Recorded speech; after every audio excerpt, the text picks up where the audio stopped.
Today on a special crossover event, it's the Rockies. It's fantasy baseball. Who do you need on your team? Who do you need to drop? And Colorado Rockies pitchers. You ever want to take one of them, especially this season?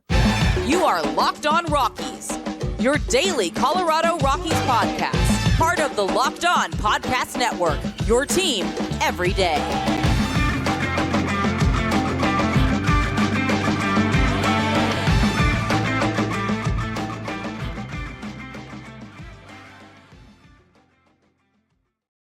It's a special Locked On Rockies, Locked On Fantasy Baseball crossover event here today on the Locked On Rockies and Locked On Fantasy Baseball podcast. I am one of your hosts, host of the Locked On Rockies podcast, Paul Holden, your Colorado Rockies fan extraordinaire. Been bringing you your daily Colorado Rockies talk here on the Locked On Podcast Network for 3 seasons now, and been following this team my entire life. Meeting for the first time is the Locked On Fantasy Baseball crew. We just met a few minutes ago. We're really excited to dive into this one. So I'm going to let them introduce themselves and tell us a little bit more about them so they can make sure they tell us that, make sure they know that we're talking to the experts here today on the show. After you, Dom. Okay, well, all right, guys. Dominic Martino, one half of the host for Locked On Fantasy Baseball. I'm a New York Yankees fan. Been playing fantasy baseball my whole life. And I got a little soft spot for them Colorado Rockies, too.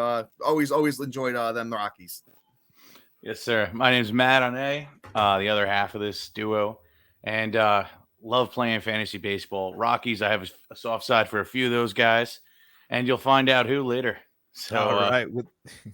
Super excited. And I think I want to kind of start here. I think, you know, especially lately, I mean, there were the few seasons where there were some kind of, you know, you want Nolan Arenado. You're going to go get Trevor Story. You're interested in your DJ LeMahieu's. There were kind of some, and prime Charlie Blackmon as well, I would say, is some kind of the first names I think people who played a lot of fantasy baseball were going to with the Rockies. But lately, that's been a different story. So I kind of want to, when you guys were looking at your teams this year and so far this season, what are your thoughts about the Rockies and you can, you know, break it down on the field, but specifically from the fantasy side, what sticks out to you about the Rockies and Rockies players during this fantasy baseball season? Well, personally, I was drafting pretty much Kris Bryant everywhere and hoping that, you know, essentially that you'd have home runs for days, right? That's essentially what the Coors Field is all about. That's what you expect from any power bat coming off the Rockies themselves. So, you know, between like Kris Bryant, you know, plenty of other players on there. You're going to have a whole bunch of home runs and counting stats for days. Dom could do a better job of explaining this than I can at this point. Yeah. So, you know, if anybody, you know, watched Matt and I do our mock draft stuff all over Kris Bryant, right? I was a big CJ Cron guy last year. I had him as like my breakout first baseman coming into last year. And boy, did he start off the season super, super hot. And then, you know, towards the second half started to fade a little bit. You know, he hit a lot better at Coors, as Matt mentioned. You know, it's a very power friendly park. So there hasn't been as many guys, as you mentioned at the top past years, you know, you have at least 4 or 5 bats that you're looking for with the Rockies. Unfortunately, you know, the names have, you know, left, gone other places. You know, the minor league system is all right. There's a couple names that I'm sure we'll get to at some point that have, you know, some something to like about them. But yeah, Paul, I think you hit the nail on the head when you just said, you know, it's unfortunately that the Rockies have kind of fallen off a little bit, hoping for better days sooner than later. So high on Kris Bryant. Are you committing to Kris Bryant? Is Kris Bryant maybe someone on your trading block right now? Oh yeah. You can't sit there and necessarily say that he's been awful, but the singles aren't what we're expecting. Us as Rockies fans are frustrated because I mean, it's great, but he was supposed to be hitting the ball, you know, out of the yard, and still, I believe only 1, maybe 2 home runs at Coors Field alone this season. So it seems like a quick, oh yeah, early answers there. So Kris Bryant, one of those Rockies on the trading block, and I imagine CJ Cron's there as well. Yeah, I mean, Kris Bryant specifically, I just feel like, you know what, he's still kind of adjusting to what the new team barely played last year, and now kind of getting his mojo going this year. I feel like it's just about the break. It's going to happen soon. And if you guys tune into us, you go back to our yesterday's show, well, 2 days now, we'll go to our trade for and trade away players. He was a trade for us. We feel that breakout, bounce back, whatever you want to go with, is imminent, and you should trade for him everywhere you got and hold on to him wherever you have him. Yeah, I'm on the same boat. I've been a Kris Bryant fan since the day he was called up all the way back in 2015 with the Cubs, and my brother Matt did a very good job explaining it. In the first couple of months, that little bit of March, then April, he was hitting like 297 over that time. And, like we said, the power's kind of been lacking, but even if the power isn't, like 30 plus where we expected it to be, I still think Bryant's going to be around 25, 28 bombs. The counting stats really depends on the team around him, how they perform when CJ Cron comes back. Kris Bryant has always been a runs guy, so the runs should be there. The batting average, he's a career 280 hitter. It doesn't just go away. When a guy has a track record like Kris Bryant, things don't just go away. And also, I think CJ Cron, when he gets back from the injury, I think he's another guy you should really look into buying because, even if you just play him at Coors Field, the track record from last year shows he can hit. He's got a lot more power than Kris Bryant. The guy, CJ Cron, is definitely somebody that, Rocky fans and fantasy baseball fans should still be excited about as well. Yeah, and because CJ Cron can still hit the ball very far. He strikes out. That's really the biggest issue. But if he connects with a pitch, especially there at 50 or 20th and Blake and 5280 above sea level, it is certainly an impact there. But yeah, Kris Bryant currently 263 average, ahead of a couple of games by this. This might change here with a couple of games probably before this airs. But again.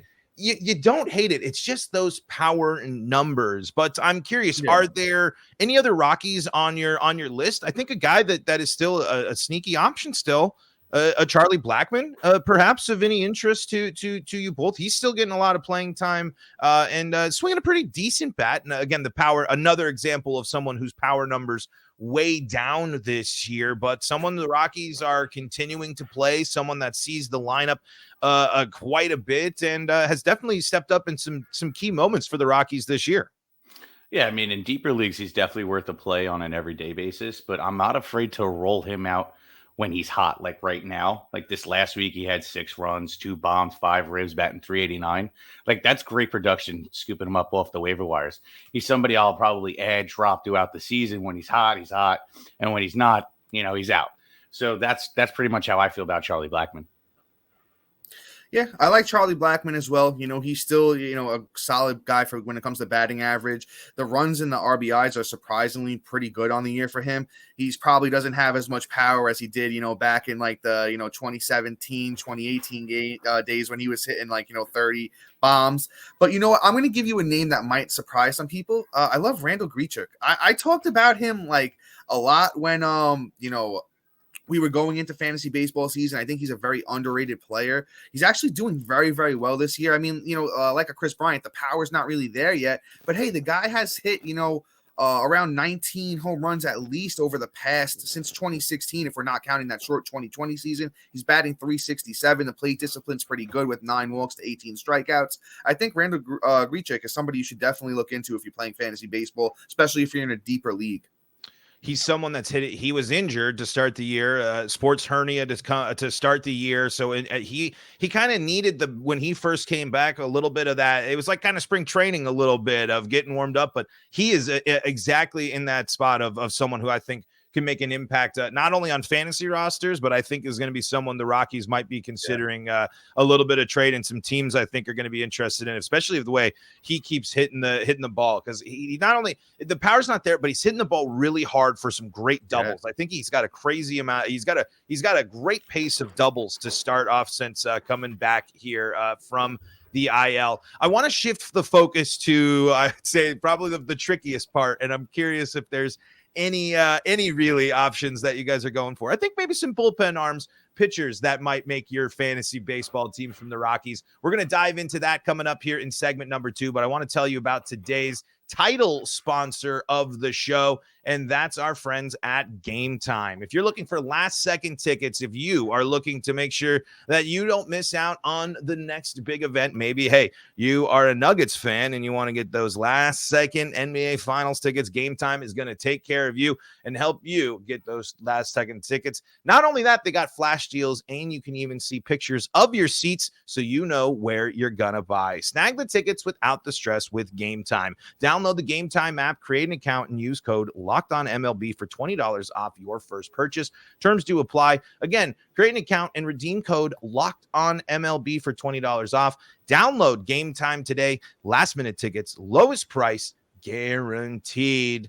Folks, this is the Locked On Podcast Network. This is Locked On Fantasy Baseball and Locked On Rockies, crossing over, doing a little bit of Rockies talk on fantasy baseball. Something because now, you know, because fantasy managers are going to be a little bit more active in trades than I think the actual GM and ownership of the Colorado Rockies will be. And I want to shift the focus to somewhere the Rockies desperately need to address as an organization.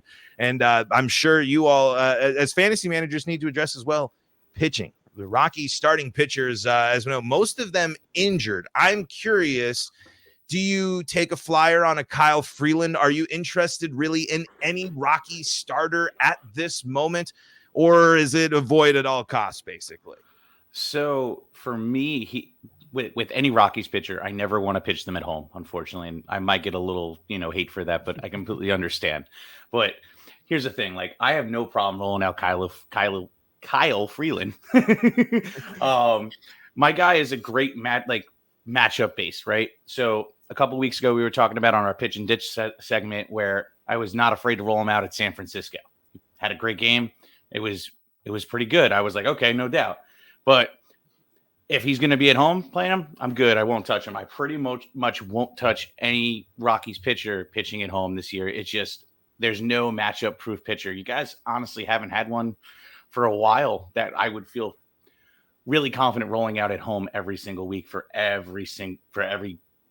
all year, essentially. Yeah, I think the last Rockies pitcher that I was happy to roll out was like Ubaldo Jimenez when he had that monster year back in the day. But besides that, since then, it's been really tough. As Matt mentioned, Kyle Freeland, you can play the matchups with definitely for sure. We've talked about him on our show quite a few times this year. Definitely somebody, in a pinch, you could definitely throw Kyle Freeland out there.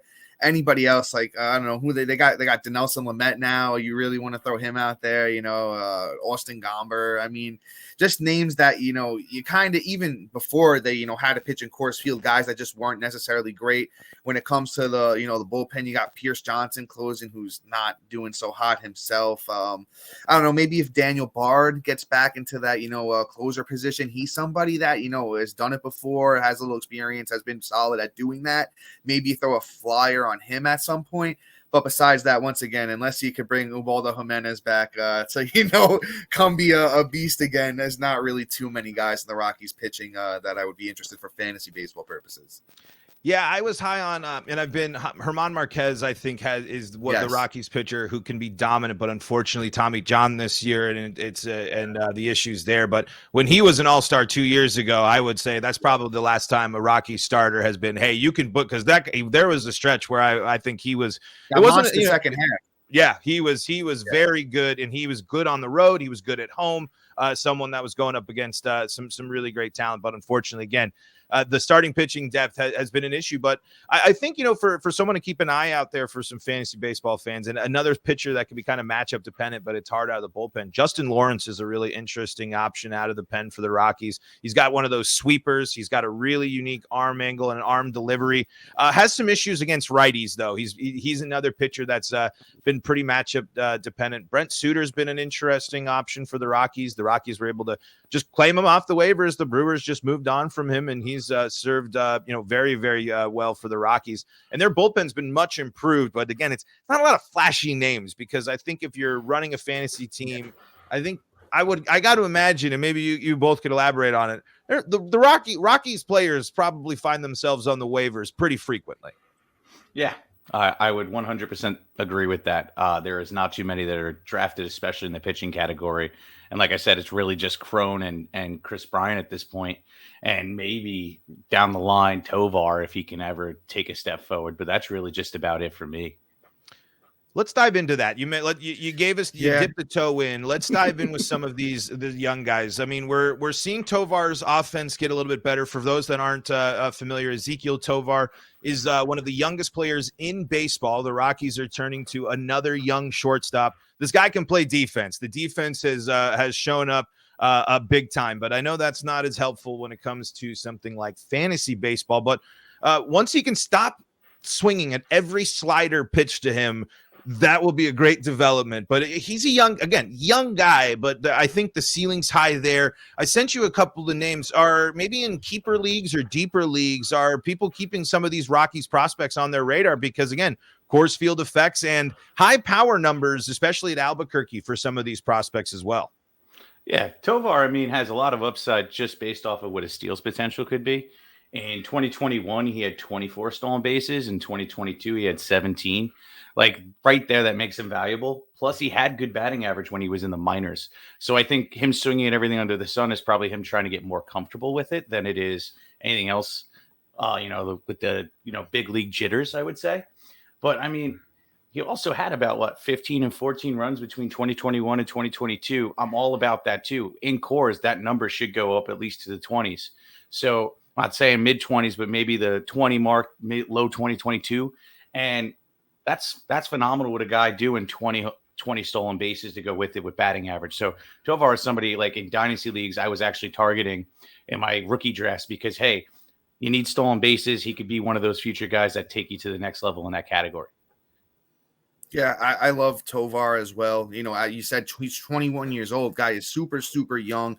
And something Matt and I like to talk about, when you're that young, you're still, developing as a man. And, he's 6 foot 162. If he could put on a little bit of muscle there, as Matt said, I could see him, crossing the 20 home run plateau. Something that we talk about on our show all the time is, you see a lot of rookies struggle. We were spoiled a few years ago. We had Acuna, we had Soto, Tatis, guys that just clicked instantly. And if you're newer to fantasy baseball and baseball in general, that's not the norm. It only takes the guys a couple of years to grow into their man body, get used to big league pitching. And I think Tovar is somebody that, can do it. He had great numbers in the minor league. But I actually want to talk about somebody that might be a little bit lesser known, and that's Jordan Beck. I don't know if anybody's really familiar with him yet, but somebody that's down in the minors right now, another young buck, 22 years old. He's got 13 home runs in 42 games, 35 runs, 41 RBIs, batting, 273. I think he's got a lot of upside. Maybe the Rockies give him the call this year, see what he can do. And, I talked about, Tovar, but Beck's already got a man body, 6'3", 225. I think he can come up and, cause some damage. If the Rockies want to see what's going on with him, give him the chance. Who knows? That's somebody that, everyone should be keeping their eye on. Once again, Jordan Beck. I like that. I like that a lot because the Rockies are really finding themselves in a position where they should, if they got guys that they think that they can come up and give it a shot for, go for it. And that's what's frustrating because it's as much as you want to root for some of these guys. And as some people might be surprised here in May, Rockies were second best team in the NL, or I think they're going to fall below the D-backs after this series here and be the third best team in the NL behind the D-backs and the Dodgers. That's a much better stretch, but the hole that they need to climb out of to get back to relevancy this season is a tough one. And so I'm curious if the Rockies do make some moves, if they move Grichuk, if they move some of these players, are you a little bit maybe more inclined to pick them up for different environments, or does leaving Coors hurt their value a little bit for you as we get close to the trade deadline? Well, I would have to go and look at their home and away splits from where they're doing in their, home runs, for instance. You could always see a drop off, at least for a little bit, for home runs to, return to mean. So if they're a home run guy in Coors, there's a good chance that they may not be when they leave. It didn't really instantly translate with Nolan Arenado outside of his first year. You were like, what happened to the power? But then his second year, he kind of exploded. And again, this year, he's just been a monster. But and even LeMahieu, when he came to the Yankees, he kind of just nothing ever happened. He kind of was just hitting bombs. But, you see other players that aren't coming to my mind right now that just don't instantly translate. And it takes a little bit for just the power numbers to go away, because my rule is with players going to new teams, it takes a little bit to get going because you got to bring your whole family there. You got a whole life adjustment. They're still human beings. But fantasy wise, I kind of tend to stay away from anybody leaving a new team unless they're like, I don't know, Bryce Harper going to a new team. That would be like one of my few exceptions, was to be a big player.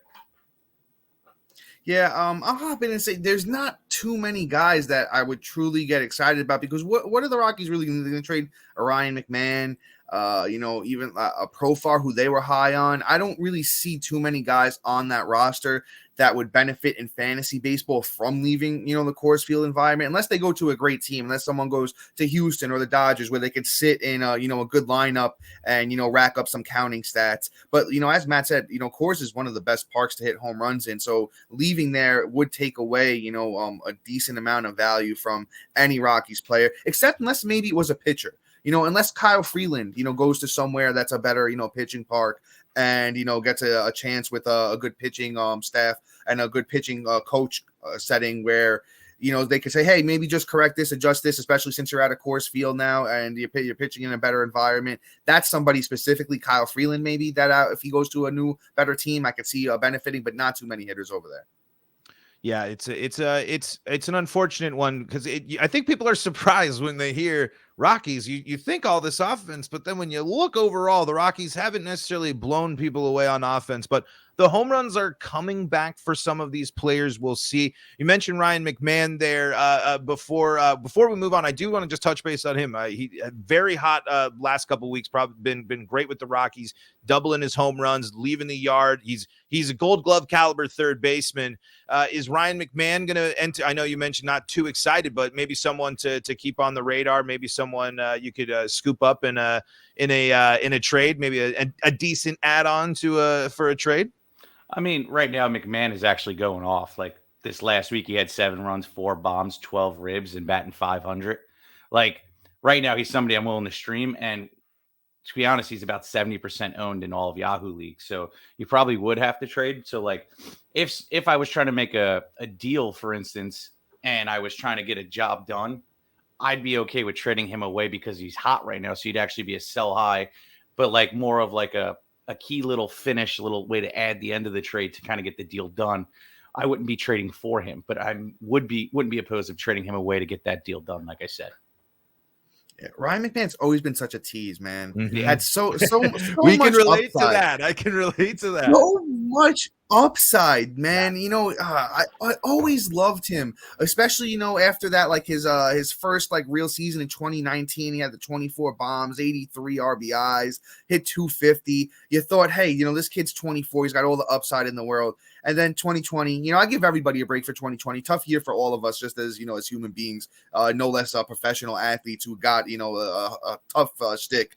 But right. Then 2021, he's so up and down, such a like ride the wave type of player. And a term I always like to use is, hey, juice the orange. While he's hot, if you picked him up, he's on your fantasy team, sure, ride the wave. But he's, once again, not somebody I'm really going to go out of my way and trade for, because I feel like I know who Ryan McMahon is at this point. There's going to be, 2-3 weeks where he's absolutely great, awesome, tearing it up. And then like the next whole month, he's going to be, pretty mediocre. Yeah, we're unfortunately fighting the same type of feelings, and I'm hoping that we did a pod earlier. Maybe this is the breakout, because if it is the breakout, buckle up. Ryan McMahon has that high ceiling, but we have yet to see tremendous upside. Yeah, he really does. So certainly a name to watch, but we're going to take things, maybe make it a little bit more generic and kind of help some fans here attack their fantasy teams as they get to this point in the season, as maybe some key points coming up, and also want to just see what some all-time favorite Rockies pickups in fantasy baseball of all time, some all-time Rockies players here coming up here in segment number 3. This is a special crossover event between Locked On Fantasy Baseball and the Locked On Rockies podcast. We got a great show here. We've had a great show talking all sorts of Rockies baseball here. We got Dom, we got Matt, we got Paul here. I'm from Locked On Rockies. If you aren't familiar with me, Dom and Matt here from Locked On Fantasy Baseball. And I think we've had a good conversation. It kind of sums up where the Rockies are at as a team anyway, where it's like, yeah, like there's some good stuff there, but nothing flashy. So I kind of want to jump in the time machine here, and I'm curious, what have been your favorite Rockies fantasy plays of all time? Maybe it's a stretch where you knew someone was hot. Maybe you were in on Nolan a little bit early and were able to keep him in your dynasty league. What's your favorite Rockies moments involving your fantasy teams? So, Dom, I'm taking this. I'm sorry. I know where you're going already, so go ahead, my brother. I know where you're going. So we were doing like a startup dynasty league, like 10 years ago together. And and this is like right as, we were like, okay, Nolan Arenado might be the guy. And, nobody really knew about him in the room except for like Dom and one other person. And I was like, I should draft him right now. And it was probably around like the 6th round.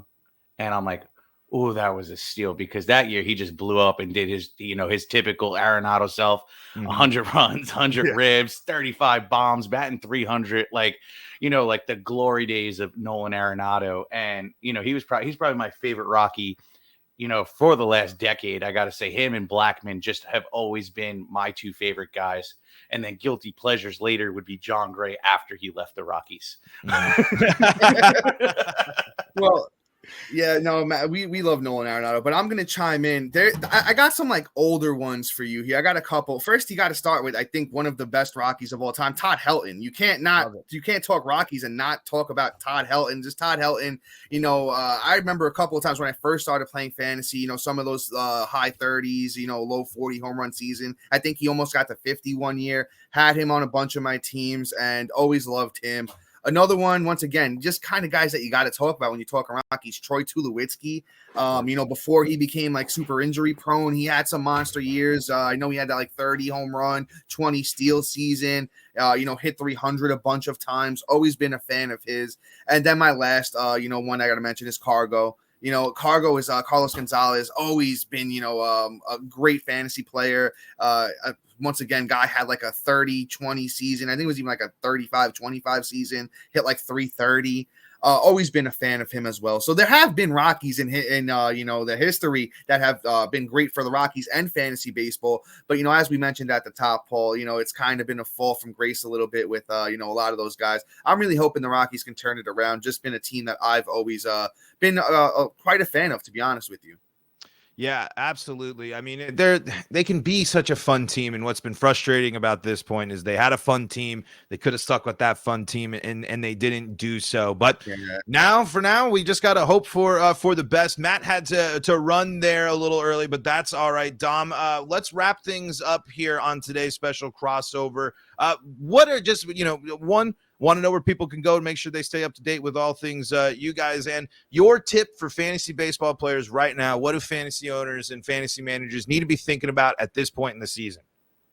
Well, I'll start off with the tips. Let's start there. And my big thing is that I always stress to fantasy owners, especially if you're new, know your league settings. These days in fantasy baseball, there's so many different kind of leagues, and you can't necessarily follow the same draft strategy or pickup strategy that you can for one league for the next. You got points leagues, you got regular roto, you got head-to-head categories. I would say know your league. Just make sure you know the settings. Look at the way that the players finished last year. I know, especially we play mainly on Yahoo, but I know ESPN, CBS, a lot of other platforms. You can go back to last year, and if it's points league, see who scored the most points. See if it's pitchers or hitters. I know some leagues lean both ways. You could see if if you're in a head-to-head categories league, okay, who finished at the top, and just kind of gauge, where your league is and stuff like that. Otherwise, check us out on Locked On Fantasy Baseball. We give some of the best advice in the industry. We're on YouTube. We're almost close to 2,000 subscribers. So if you haven't subscribed already, come check us out. We're also available on all social media platforms, podcasting apps. Search for Locked On Fantasy Baseball and you'll find us. And Paul, what was your other question again? Skipped my head there. I know you had one more there. You gave the tips. That's all, and where to find you. So Matt's back, and Matt's here, so I got to get Matt's tip as well before we go. Matt, I was asking Dom there, what do fantasy managers need to be thinking about right now? What are the things that are on your mind? What do you got to do right now at this point in the fantasy baseball season? Oh, okay. So honestly, how to manufacture a win each and every week. So like now we're in season, the draft is done. How do we win each and every week? Is it my pitching that's my weak point? Is it my hitting? what do I need to do? How do I need to add players off the waivers? How do I do that? Is it just, do I need to get the counting stats up and identify your weaknesses of your team and then kind of either fill it in through waivers or through trades? And we'll be able to help you out through that if you just come on over to Locked On Fantasy Baseball, and I'll be able to give you all the best tips and tricks for the rest of the year. Matt, Dom, thank you so much for you Locked On Fantasy Baseball listeners, everydayers out there. I'm Paul Holden, host of the Locked On Rockies podcast. If you're curious about how your Rockies are doing out there on your bench or on your fantasy team, I'll keep you covered all season long. Thank you for making us your first listen of the day. We're also available on the SiriusXM app and on SiriusXM. All you got to do is just search Locked On Fantasy Baseball or Locked On Rockies. You'll be taken to where you need to go. Folks, until next time, this is Paul Holden saying so long from the Locked On Podcast Network.